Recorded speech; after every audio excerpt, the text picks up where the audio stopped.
Assalamualaikum warahmatullahi wabarakatuh.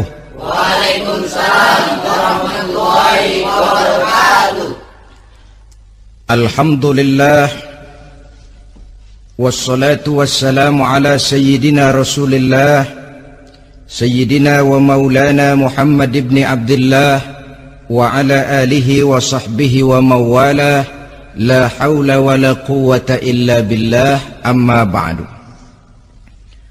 Bapak-bapak, ibu-ibu, saudara-saudara kaum muslimin rahimakumullah.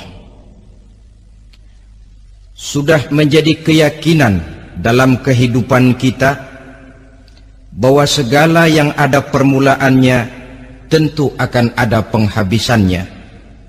Setiap yang punya awal mesti akan punya akhir. Tidak ada keabadian dalam kehidupan dunia ini. Semuanya datang dan pergi silih berganti, berubah oleh pergeseran masa dan pertukaran waktu. Demikianlah kalau kita mau merenungi kehidupan dari alam di sekitar kita. Sejak dari kehidupan tumbuh-tumbuhan, binatang, sampai kepada kehidupan kita, makhluk bernama manusia. Lihatlah kita manusia misalnya. Dimulai sejak kita terlahir ke alam ini, keluar dari alam rahim ibu, menjadi bayi yang merah tidak berdaya, untuk kemudian berangsur meningkat menjadi anak-anak.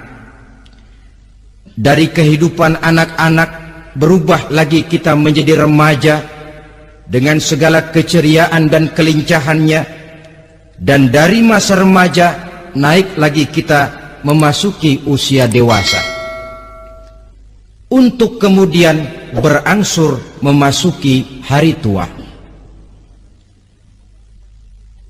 Lalu setelah kita memasuki hari tua, sehari, seminggu, sebulan, setahun, sampailah kita kepada batas waktu yang telah ditentukan oleh Allah, yang dinamakan ajal, dan bertemulah kita dengan yang disebut maut. Ini merupakan kepastian dalam kehidupan. Kalau saja kita mau merenung perubahan-perubahan yang terjadi pada diri kita, seharusnya membuat kita insaf dan sadar.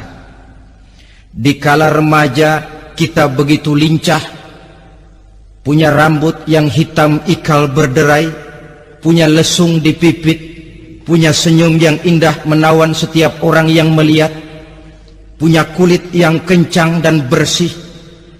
Manakala kita memasuki hari tua, perubahan frontal pun terjadi. Kulit mulai jadi keriput, rambut yang tadinya hitam ikal berderai mulai memutih, nikmat berkurang. Gigi yang tadinya utuh dan sanggup mengunyah apa saja, satu demi satu permisi meninggalkan kita. Sangat boleh jadi dikala remaja kita senyum semua orang terpikat, dikala hari tua dengan kulit yang keriput dan gigi yang tidak ada lagi, manakala kita senyum mungkin orang bakal lari dari sekitar kita. Kemana keindahan yang tadinya begitu menawan? Kemana senyum lesung pipit yang tadinya menarik perhatian orang? Pergi meninggalkan kita, berubah oleh pergeseran masa dan pertukaran waktu. Nah, bila maut datang menjemput kita, selesailah kehidupan sampai di situ? Ternyata belum. Kalau lahir merupakan perpindahan hidup dari alam rahim ke alam dunia, maka mati hakikatnya merupakan perpindahan hidup dari alam dunia ini ke alam kehidupan yang berikutnya, yang dinamakan dengan alam barzah. Andai kata hidup cuma sekali, secara moral kita sanggup berkata, alangkah tidak adilnya Tuhan. Kenapa? Dalam kehidupan ini kan aneka ragam terjadi. Ada orang yang zolim, ada orang yang dizolimi. Ada orang yang membunuh, ada orang yang terbunuh. Ada orang yang kaya, ada orang yang miskin. Ada orang yang jujur, ada orang yang menghalalkan segala cara. Sehingga banyak ketidakadilan yang terlepas daripada pengadilan dunia. Lalu orang pun bilang, di dunia ini katanya banyak pengadilan tapi sulit keadilan. Di dunia ini mudah mencari pengadilan tapi sulit untuk mencari ketidakadilan. Andai kata hidup cuma sekali, tidak akan ada hidup sesudah hidup yang sekarang ini. Bagaimanakah nasib mereka yang lepas dari pengadilan dunia ini? Alangkah tidak adilnya Allah, andai kata tidak ada kehidupan sesudah hidup yang sekarang. Tentulah akan terjadi di mana orang menghalalkan segala macam cara untuk mencapai tujuan. Yang penting kan saya kaya, yang penting kan saya punya jabatan dan kedudukan tinggi. Kalau perlu jilat atas, kalau perlu sikut kiri kanan, sikut kiri kanan, kalau perlu injak bawah, injak yang bawah. Ini prinsip daripada orang-orang komunis, dan pantas karena mereka tidak percaya kepada kiamat. Pantas karena mereka tidak percaya akan adanya kehidupan sesudah hidup yang sekarang ini. Maka saya menghimbau kepada seluruhnya, kita sudah kadung menyepakati negara ini berdasarkan Pancasila. Kita sudah kadung konsensus bahwa PKI dengan seluruh ajarannya tidak punya hak hidup di bumi Pancasila yang kita cintai ini. Maka salah satu ajaran PKI tujuan menghalalkan cara. Kita orang Indonesia yang berbudi pekerti luhur, yang punya nilai budaya tinggi, janganlah sampai mencaci PKI, membubarkan PKI, mengutukkan PKI, tapi dalam kehidupan sehari-hari prakteknya prinsip komunis kita pakai. Apa itu? Tujuan menghalalkan cara. Asal sudah tujuan tercapai, cara apapun saja halal. Itu pandangan hidup orang yang tidak percaya kepada adanya hari akhirat. Sebagai muslim yang yakin akhirat ada, kiamat pasti akan datang. Hidup tidak cuma sekali. Maka kalau kita zalim, kalau kita berbuat aniaya, kalau kita melakukan korupsi, kalau kita merugikan orang lain, boleh jadi kita terlepas daripada pengadilan dunia. Tapi ingatlah, kita tidak akan pernah lepas dari pengadilan Allah, pengadilan Qadhi Rabbul Jalil, di mana kita akan diadili dengan seadil-adilnya, dan tidak satu perbuatan yang bersifat salah, yang bagaimanapun kecilnya, yang akan lepas dari pengadilan di akhirat itu nanti. Pantas saja kalau satu hari malaikat Jibril datang menasihati Rasulullah sallallahu alaihi wasallam, yang artinya juga menasihati kita semua. Apa kata malaikat Jibril kepada baginda Nabi? Ya Muhammad, ish ma syi'ta fa innaka mayyitun. Hai Muhammad, hiduplah semau kamu, tapi jangan lupa kamu pasti akan mati. Kalau memang dilarang tidak terlarang, dicegah tidak tercegah, kamu mau melaksanakan hidup menurut maumu sendiri, persilakan, hiduplah menurut mau dan gayamu.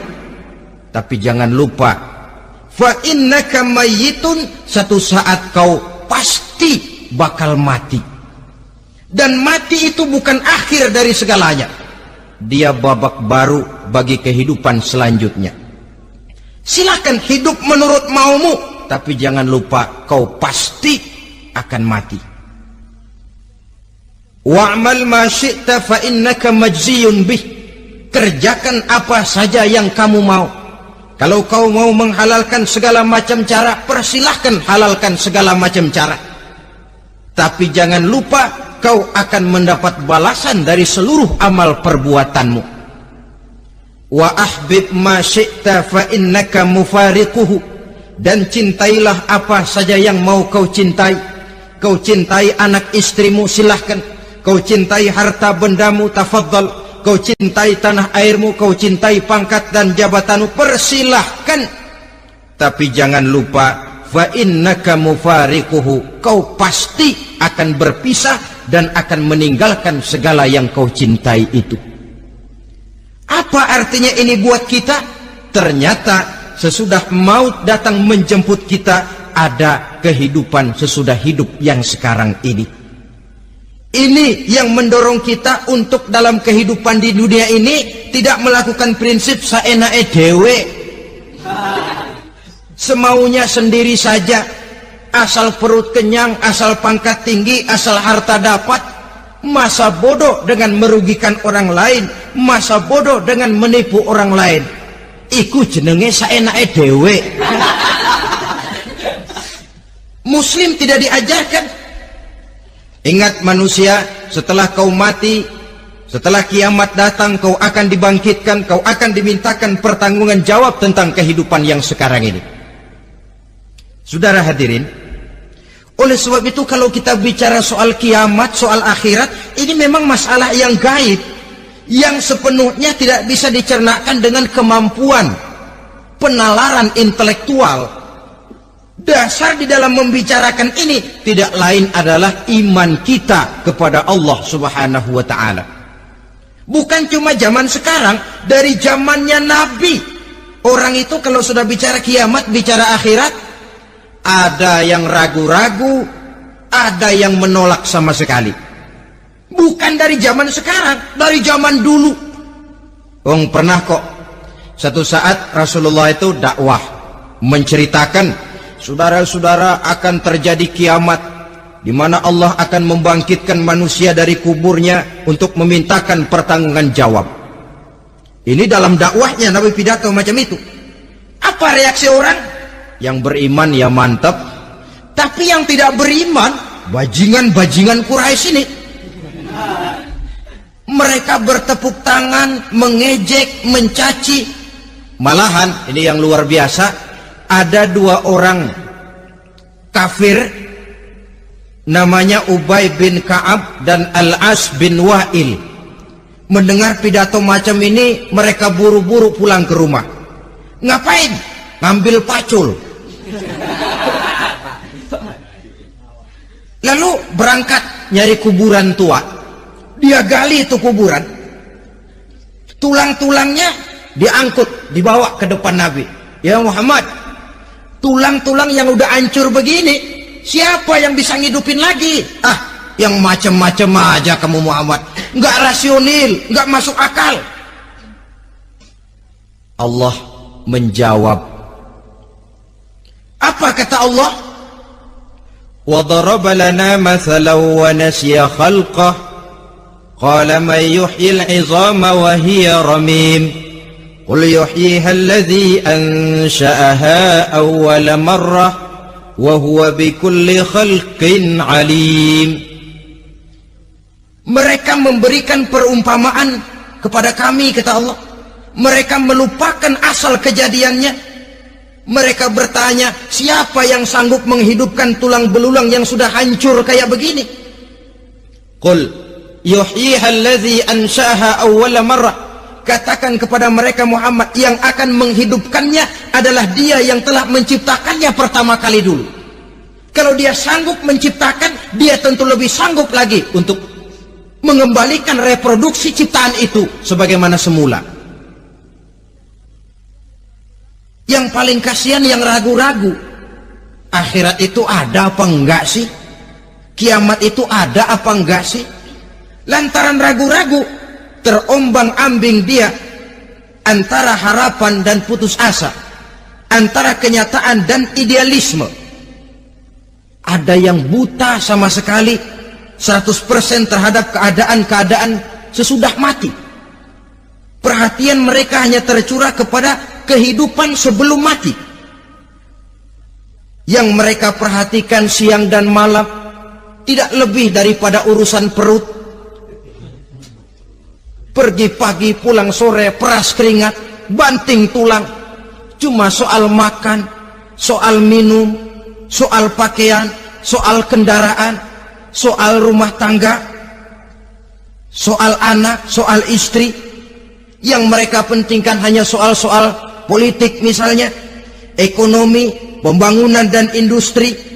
Untuk soal-soal kayak begitu, giat betul, habis seluruh waktu untuk memikirkan, meningkatkan kebudayaan, politik, sosial, ekonomi. Kadang-kadang kurang tidur, kurang istirahat, berkeliaran ke sana kemari ke tempat yang jauh-jauh, sampai kadang-kadang terkena stres, penyakit darah tinggi, ginjal, liver, untuk memikirkan hal-hal yang semata-mata karena dunia saja. Lantas boleh jadi mereka mendapatkan kekayaan yang berlimpah ruah, mendapatkan kedudukan yang tinggi, nama yang semerbak, dikenal orang di barat dan di timur, di utara dan di selatan. Tetapi alangkah kecewanya mereka jikalau datang ajal menjemput nyawa, mati mereka, meninggalkan harta yang banyak, nama yang masyhur, mereka disebut dengan jasa-jasanya.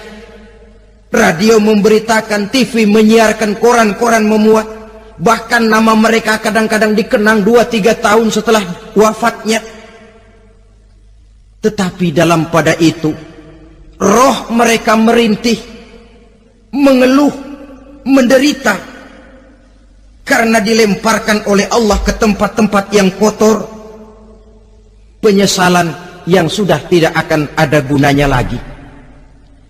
Saudara-saudara kaum muslimin rahimakumullah, oleh karena itu kehidupan akhirat bukanlah dongeng dan takhayul, bukan khurafat dan hayalan. Kehidupan akhirat, hari kiamat adalah kebenaran dan kepastian.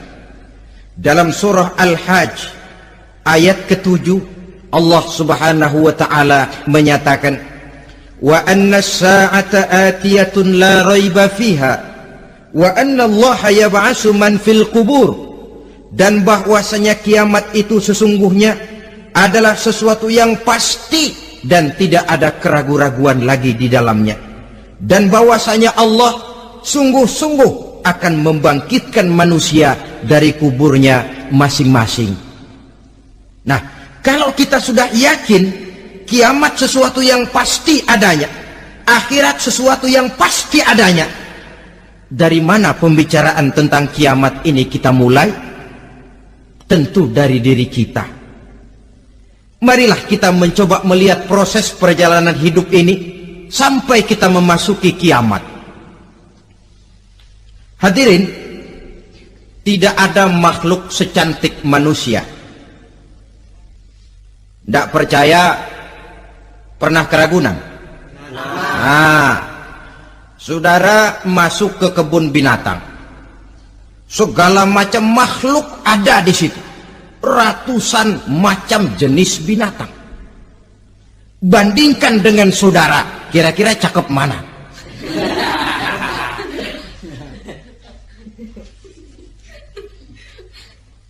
Dari seluruh makhluk yang diciptakan Allah itu, manusia fi ahsani taqwim, dalam bentuk yang paling sempurna, sejak susunan biologis sampai kemampuan berpikir. Biologis kita, ya Allah, diciptakan kita begini rupa, diberikan 2 kaki untuk berjalan, 2 tangan untuk bekerja, diberikan 2 mata, dua-duanya di depan. Pernah saudara mikir kalau mata kita yang satu di depan, yang satu di belakang? Rasanya nggak laku kacamata itu.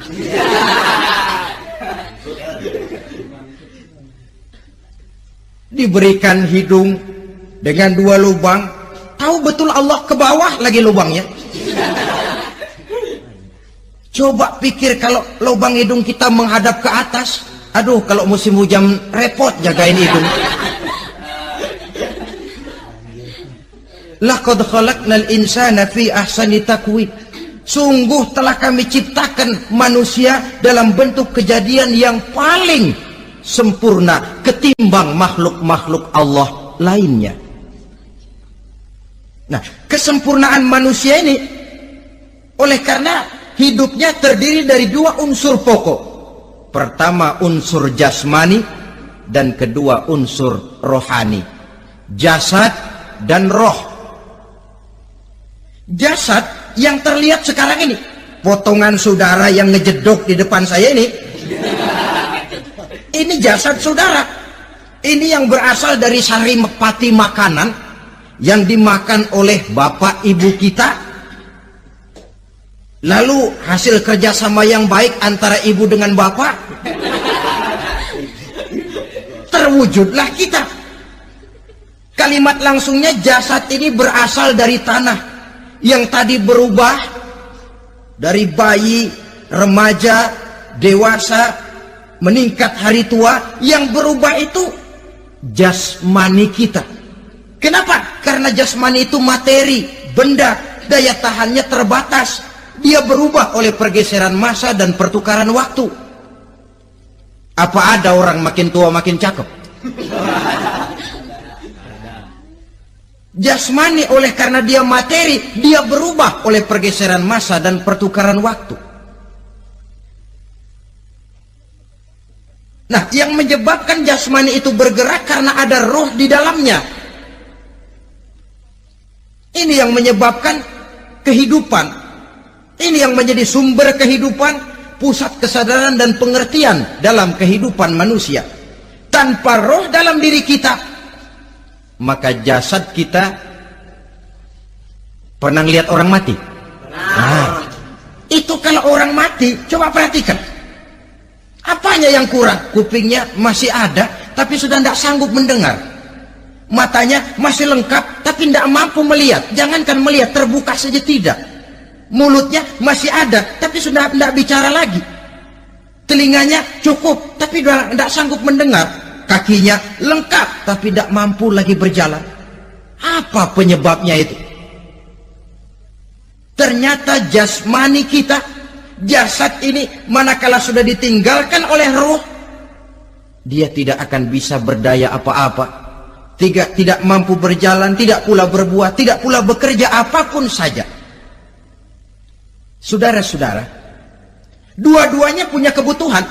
Jasmani ada kebutuhannya, rohani pun ada kebutuhannya. Jasmani yang jelas perlu makan, perlu minum, perlu tidur, perlu pakaian, dan sebagainya. Nah, apabila saat berpisah datang, ajal sampai, berpisahlah roh dan jasad. Dan itulah yang dinamakan dengan maut. Jadi apa sih mati itu? Mati adalah berpisahnya roh dengan jasad. Sebab itu Islam sangat menganjurkan kita untuk banyak-banyak mengingat mati. Bagaimana caranya mengingat mati? Pertama, mati itu kan pasti. Kira-kira yang hadir di sini ada yang nggak mati nggak kira-kira? Semuanya bakal mati kan? Berani? Berani. Sekarang mau? Saudara, sebenarnya kalau kita merenung lebih jauh, orang itu tidak perlu takut mati. Walaupun tidak boleh terlalu berani menghadapi mati. Karena bagaimanapun takutnya kita kepada mati, toh dia pasti datang. Bagaimanapun beraninya kita mati, kalau belum ajal, ya tidak mati juga. Jadi muslim itu kan harus berani menghadapi hidup dan tidak takut menghadapi mati. Mati adalah sesuatu yang pasti. Muslim dianjurkan banyak-banyak mengingat mati dalam kehidupan. Caranya bagaimana? Pertama, berziarah nengokin teman yang sakit. Ya? Suka nengokin teman yang sakit enggak? Oh, itu pahalanya kata Nabi. Menengok orang yang sedang sakit lebih afdol daripada sholat sunnah 1000 rakaat. Apa pernah saudara sembahyang sunnah sampai 1000 rakaat? Nengokin orang sakit pahalanya lebih afdol daripada itu. Kenapa menengoki orang sakit mengingatkan kita kepada mati? Iya ya, ini teman saya yang kemarin seger banget, bercanda sama saya, ketawa sama-sama, sekarang terbaring tidak berdaya, hilang kemampuannya, hilang keceriaannya, sakit. Iya kalau sembuh, kalau ajal. Iya sekarang giliran dia, kalau jatuh ke saya. Lalu menghibur teman dengan kata-kata yang enak, yang akan mendatangkan sugesti supaya dia cepat sembuh. Jangan nengokin orang sakit, jujur. Sakit apa lo? Perut. Emang teman gua kemarin sakit begini mati ya? Wah, itu orang bisa jadi shock lantaran etika kita tidak akan sampai ke sana. Menjenguk orang sakit akan mengingatkan kita kepada mati. Apalagi ziarah kubur. Ada yang orang tuanya sudah meninggal? Nah, kalau ada, ya tidak bisa tiap hari, sekurang-kurangnya seminggu sekali. Jumat pagi misalnya, ziarah kita ke kubur. Sehingga kalau kita masuk kubur kan ada etikanya. Assalamualaikum ya ahlal kubur wa inna insyaallahu bikum lahikun. Hai penduduk kubur, keselamatan bagi kamu dan kami yang masih hidup sekarang ini insyaallah pasti bakal nyusul kamu. Iya, yang kemarin gagah benar sekarang terbaring tanpa daya. Ini unggukan kuburannya. Yang kemarin ada sekarang sudah tidak ada. Kemana dia? Kami satu saat pasti akan begini. Ingat mati. Lalu apalagi yang bisa membuat kita ingat kepada mati? Mengawal jenazah. Bukankah sangat dianjurkan oleh agama? Bahkan kalau bisa sejak mengurusnya, memandikannya, mengkafankannya, menyolatkannya untuk kemudian mengantarnya ke kubur. Hari ini saya antar dia ke kubur, besok boleh jadi saya yang diantar orang. Hari ini saya solatkan dia, besok boleh jadi saya yang disolatkan orang. Hari ini saya masukkan dia ke liang lahat, besok mungkin giliran saya dimasukkan orang ke liang lahat. Ingat mati, tumbuh kesadaran. Lalu daya positifnya dalam kehidupan apa? Nah, saudara-saudara hadirin, orang yang mengingat mati bukan lantas menjadi lemah dalam kehidupan, menjadi putus asa, sedikit semangat, terbentur kesulitan, mudah frustasi. Bukan itu tujuannya kita diperintah mengingat mati. Jelasnya Islam menganjurkan kita untuk mengingat mati guna maksud-maksud yang positif, supaya orang lalu sadar hidup ini cuma sebentar. Maka mumpung hidup, nah ini mumpung, tapi mumpung yang baik. Mumpung hidup, maka hidup yang singkat ini harus saya pergunakan dengan sebaik-baiknya, melakukan kebajikan yang sebanyak-banyaknya, menjauhkan rasa malas, menunggu keajaiban yang datang dari langit, berleha-leha, bermain-main, sementara maut kalau dia datang tidak pernah main-main.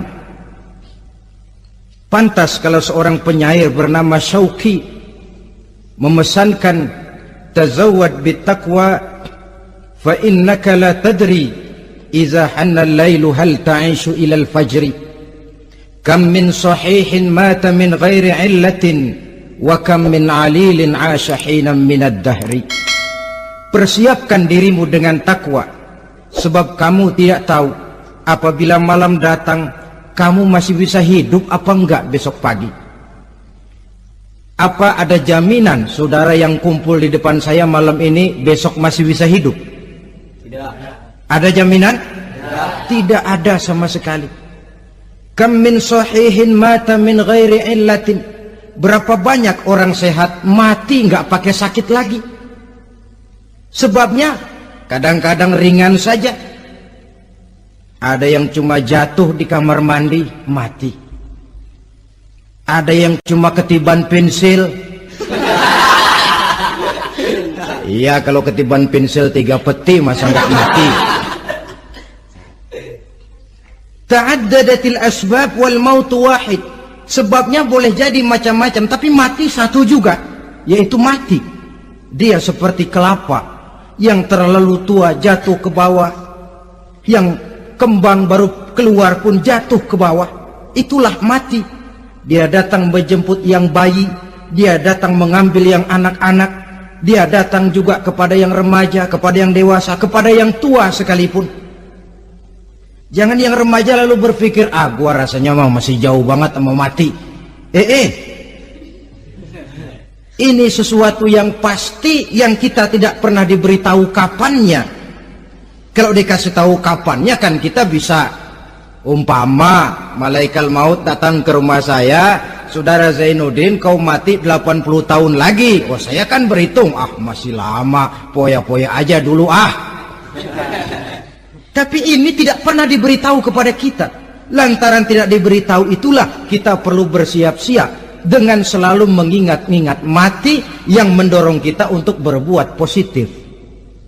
Satu contoh peringatan mati yang mendatangkan positif pada peristiwa ketika turun perintah hijrah. Ketika di Mekah sudah terpepet turun perintah hijrah. Ini sahabat yang berangkat hijrah, jangan dikira semua bulat hati. Ada yang mikir, kalau saya hijrah berangkat dari Mekah ke Madinah, nanti di tengah jalan dicegat oleh kafir Quraisy lalu dibunuh mati saya. Takut mati. Allah peringatkan, kullu nafsin za'iqatul maut. Kamu disuruh hijrah saja takut mati, padahal kamu tahu semua yang hidup bakalan mati. Diam saja di Mekah mati, hijrah ke Madinah pun akan mati. Mendengar ayat ini, Sayyidina Umar bin Khattab seperti dibakar semangatnya. Kalau sebagian sahabat hijrah sembunyi-sembunyi, beliau mau hijrah itu malah bajingan Quraisy dikumpulkan ke Ka'bah. Pidato, ya ma'syara Quraisy, dedengkot Quraisy, dengerin. Besok pagi yang namanya Umar bin Khattab mau hijrah dari Mekah ke Madinah. Siapa yang kepengen kepalanya berpisah dengan badannya, persilahkan cegat Umar di jalanan. Besok dengan tenang dia berangkat hijrah, gak ada yang berani nyegat. Tuh Quraisy juga barangkali mikir, gue ngapain nyegat penyakit. Begitu ingat mati, timbul semangat juang, timbul semangat berbuat. Ini ingat mati yang positif, bukan yang melemahkan semangat. Dah jangan kerja rajin-rajin dah, lu bakalan mati. Ini ingat mati yang salah pasang. Ingat mati seharusnya mendorong manusia untuk berbuat lebih tekun. Allah memberikan peringatan, qul innal mauta allazi tafirruna minhu fa innahu mulaqikum.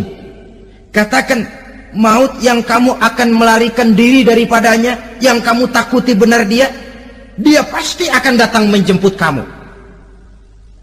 Saudara-saudara hadirin yang saya hormati, datangnya memang tidak kita harapkan yang namanya maut, tapi sekali dia datang tidak ada pintu tempat kita lari. Dia memang tidak pernah kita undang, tapi sekali dia datang mengetok pintu, kekuatan apa yang bisa menolak? Dia sebuah tanda seru dalam kehidupan. Apa yang menyebabkan orang takut mati? Pertama barangkali karena dia tidak tahu bagaimana kehidupan sesudah mati. Alam kubur gelap, alam akhirat gelap, sehingga dia bingung. Lantaran bingung lalu jadi takut. Yang kedua boleh jadi oleh bayangan-bayangan dosa yang pernah dia kerjakan di dunia ini. Kerjanya cuma menumpuk dosa. Dia gembira, bahagia, tertawa di atas tumpukan dosanya, merasa segan berpisah dengan seluruh kehidupan ini, sehingga boleh jadi maut adalah sesuatu yang ditakutkannya benar dalam kehidupan.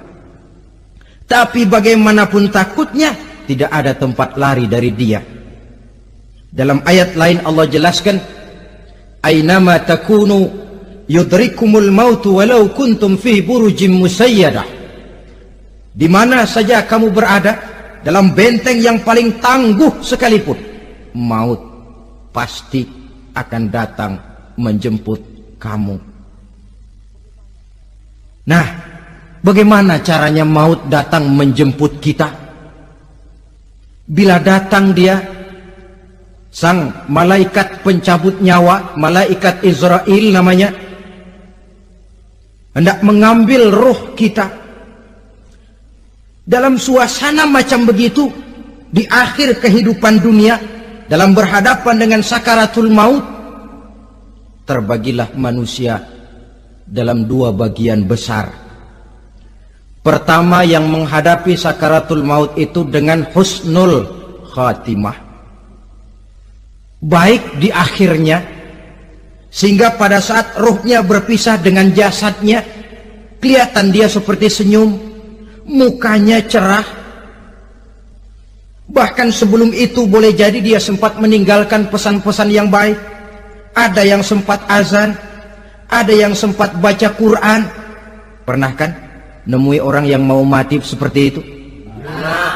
Yang sempat azan, yang sempat baca Quran, yang sempat meninggalkan wasiat-wasiat yang baik. Sebab apa? Malaikat maut datang menjemput mereka juga dengan baik-baik. Dicabut ruhnya perlahan-lahan, tapi sungguh pun perlahan-lahan. Pedihnya, sakitnya tetap tiada tara. Rasulullah Sallallahu Alaihi Wasallam, dikala beliau hendak berhadapan dengan sakaratul maut, diceritakan mencelupkan tangannya ke dalam gelas berisi air, lalu mengusapkannya ke muka beliau seraya berdoa, "Ya Allah, mudahkan saya dalam menghadapi sekarat ini." Beliau juga yang mengatakan bahwa sakitnya sakaratul maut sama dengan 300 kali bacokan pedang. Sehingga kita diajarkan doa, di antara doa selamat itu kan ada Allahumma hawwin alaina fi sakaratil, ya Allah, mudahkan saya di dalam menghadapi sakaratul maut itu. Ketika ruh ini keluar dari jasad, mata masih mengikuti ruh itu. Jika kadang-kadang ada yang matanya terbelalak dan tidak sempat ditutup, terbuka terus, mengikuti ruh itu keluar dari jasadnya. Adapun golongan kedua, manusia yang ketika berhadapan dengan sakaratul maut mendapatkan su'ul khatimah, jelek di penghabisannya. Sekaratnya sudah setengah mati, lalu jelek juga di akhirnya, mati dalam keadaan yang tidak baik, tidak terpuji. Ada yang lagi megang kartu, mati. Ada yang lagi di tempat ngadu ayam, mati. Ada yang lagi di tempat pelacuran, mati. Ada yang lagi megang botol minuman keras, mati. Nih barangkali malaikat maut gemes banget nariknya, lu bajingan, lu tarik terus kan. Mati su'ul khatimah. Makanya bagus itu. Kadang-kadang di majelis-majelis taklim kan sering dibaca, ya Allah biha, ya Allah biha, ya Allah bihusnil khatimah. Kan ada itu? Ada enggak? Saudara hadirin, mohon agar oleh Allah kita diberikan husnul khatimah, baik di saat ruh akan berpisah dengan jasad. Ini sesuatu yang pasti. Sang malaikat maut datang menjemput nyawa. Setelah ruh berpisah dari badan, maka tinggallah sang badan, ditangisi oleh semua yang kita tinggalkan. Sehingga kepada putrinya Fatimah, ketika malaikat maut datang hendak menjemput baginda Nabi, beliau berkata kepada anaknya, Fatimah, kamu tahu siapa yang datang? Saya tidak tahu, Bapak. Yang datang hadimul lazat, itu dia yang menghancurkan seluruh kesenangan dunia. Wa qati'u syahwat, yang memisahkan kita dengan seluruh yang kita cintai. Dia malaikat maut, Pak. Manakala jasad sudah ditinggalkan oleh ruh, itulah yang dikerubungi orang. Anak menangis, istri menangis, orang tua bersedih, teman-teman merasa kehilangan, menangisi jasad.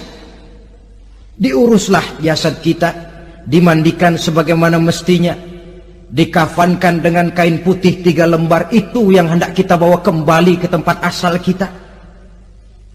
Pakaian sutra, jas yang mereknya Switzerland wool, kain yang Samarinda, sepatu yang Belly atau Beltoni, jam tangan yang Rolex, kendaraan yang serba mewah, tidak ada yang menyertai kita.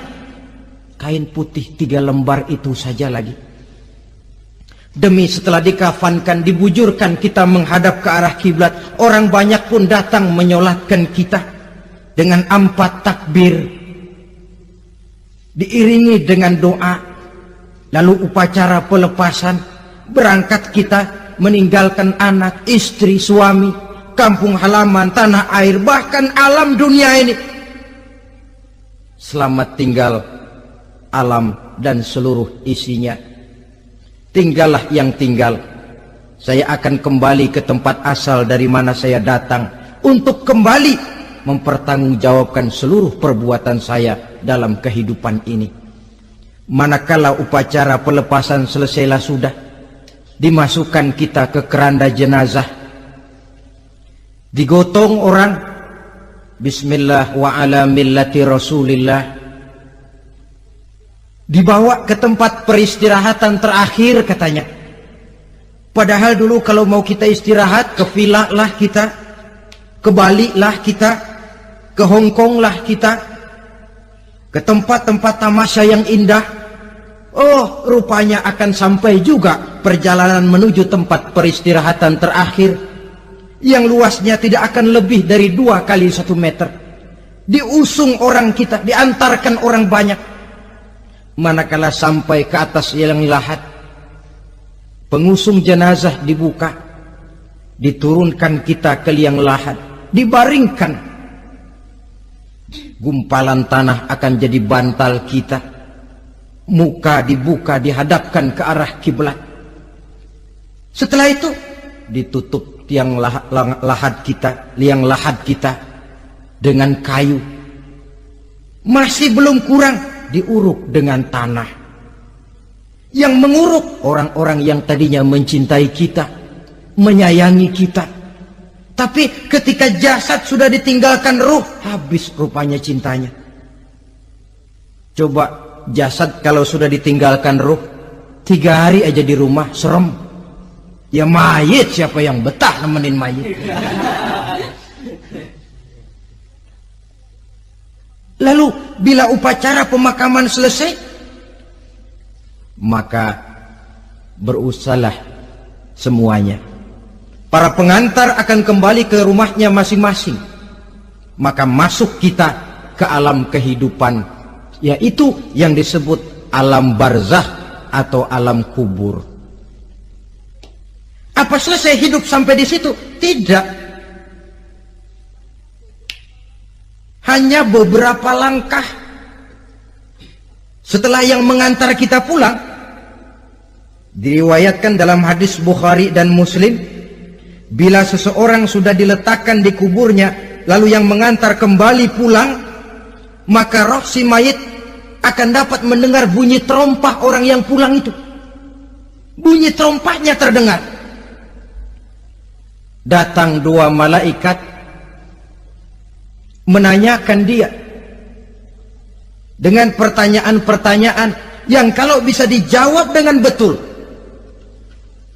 2 malaikat yang bernama Munkar Nakir akan bilang, jawabanmu betul, tenanglah kau di sini, naumatal arus, tidurlah kau di sini seperti tidurnya pengantin. Orang yang baik-baik di alam kuburnya akan mendapat nikmat kubur, sehingga masa penantian yang lama. Sebab jangan lupa, kita masuk ke kubur itu kan menunggu sampai datangnya hari kiamat. Jadi kalau kiamat umpama masih 1000 tahun lagi, ya 1000 tahun kita menunggu. Orang yang baik-baik penantian di alam kubur, kata malaikat, naumatal arus, tidurlah kamu seperti tidurnya pengantin. Bagaimana sih tidurnya pengantin? Nggak berasa. Iya, kata anak sekarang, endah aja udah. Begitu mendusin pagi, kata lakinya, malam sebentar bener ya Neng. Sebentar betul katanya malam. Iya tentu saja tidak terasa. Kenapa? Dia tidak pernah memikirkan waktu. terbawa oleh kenikmatan dan kelezatan yang dirasakannya dalam kehidupan. Tapi orang kafir, orang yang dosanya bertumpuk, tidak sanggup menjawab pertanyaan dua orang malaikat, maka dia akan mendapat azab di alam kuburnya terus menerus siang dan malam sampai datangnya hari kiamat. Ibarat maling ayam ketangkep, belum masuk pengadilan udah digebugin duluan. Kan begitu kan? Ada maling ayam nggak di sini? Nah, itu yang nyaut tadi pengalaman itu. Di sidang belum divonis, belum digebugin babak belur. Saudara hadirin, maka alam kubur bisa merupakan raudhatun min riyadil jannah, taman di antara taman-taman surga, pun juga bisa merupakan hufratun min hufarin niran, menjadi liang daripada neraka. Ada lagi riwayat yang dari Imam Muslim yang diperoleh dari Zaid bin Sabit. Zaid bin Sabit cerita, satu hari kami bersama Rasulullah sallallahu alaihi wasallam berada dalam kebun kepunyaan Bani Najjar. Rasulullah sedang duduk di atas keledai. Tiba-tiba entah bagaimana itu keledai terkejut, kaget, berontak, hampir Rasulullah jatuh. Rasulullah kemudian bertanya, rupanya di kebun itu ada kuburan tua, 5 atau 4 kuburan. Rasulullah lalu bertanya, saudara-saudara ada yang tahu nggak ini kuburan siapa? Nggak ada ya Rasulullah. Memang kenapa? Ini penghuni kuburnya lagi disiksa oleh Allah.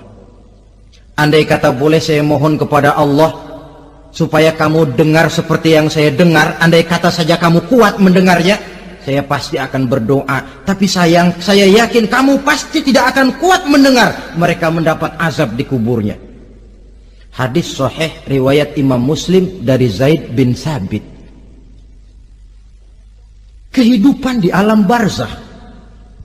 Pak, iya kalau yang matinya dikuburin. Lah kalau yang matinya dia ceburin ke laut, dibakar, di medan perang hilang gak ketahuan kemana jenazahnya.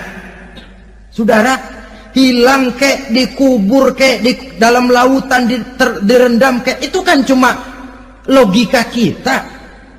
Menurut Allah tidak ada perbedaan orang mati dikubur di dasar lautan atau dibakar sampai jadi abu atau gugur di medan perang tidak ketemu jenazahnya. Entah mereka tetap masuk ke alam barzah namanya.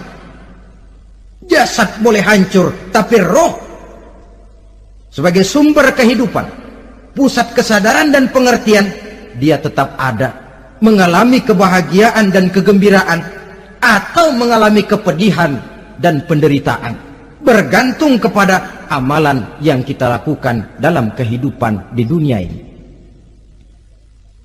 Maka dalam Yasin tadi kan jelas, qul yuhyiha alladzi ansha'aha awwala marrah, yang menghidupkan mereka yang dikubur di dasar lautan, mereka yang dibakar sampai jadi abu, yang akan menghidupkan ialah Allah yang menciptakan mereka dulu pertama kalinya.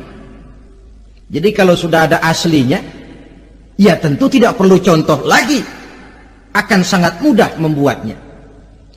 Orang tua kita, keluarga kita yang sudah berpulang, mereka di alam barzah sekarang ini bisa mendapat nikmat kubur, bisa mendapat azab kubur, bergantung amalan mereka dalam kehidupan di dunia ini.